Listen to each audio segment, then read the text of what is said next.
And in that precise moment, when she arrived at that secret place, she found herself at peace, but all alone.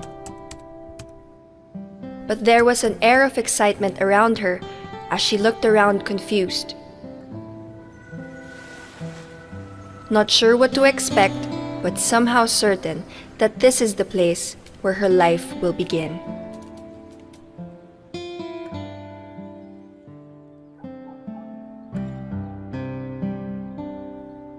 So, biglang back in each other's arms na naman ang love team ng taon. Kahapon lang, gusto mo ipabarang yung boyfriend mo. Nahatching lang ako, the return of the comeback na agad. Pinagbigyan ko na. Naawa ako eh. Alam mo naman ako, mapagbigay.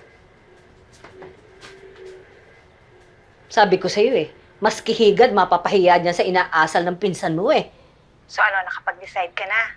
Hindi ko naman maintindihan kung bakit ayaw mo pang sumunod sa akin dito. Ano naman gagawin ko dyan sa Dubai? Siguro mas maganda kaysa dyan. Yung maghapong nagtitimpla ng kape at nagma-microwave ng mamon. Ma, sige na. Kailangan ka na umalis. Ingat ka dyan, ha? Ba't hindi ka na lang kaya mag-boyfriend? Diba? Diba? Grabe. Ano ba? Lahat ng tao na lang ba iniisip na ang solusyon sa problema ng babae pagkakaroon ng boyfriend? Kailangan naman magbabae ka. Hay nako, andito naman yung mga abogago. Naku, maghapon na naman sila dun sa lamesa na yun. Isang ingay-ingay pa. So order lang naman nila, isang kape hanggang mamaya pa yun. Sige nga, paalisin mo. Dare lang. Naku nga.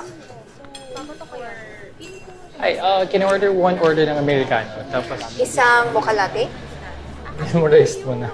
Yun naman kasi lagi in-order mo eh. Edwin, right? Yes. Sabi sa'yo, hintay.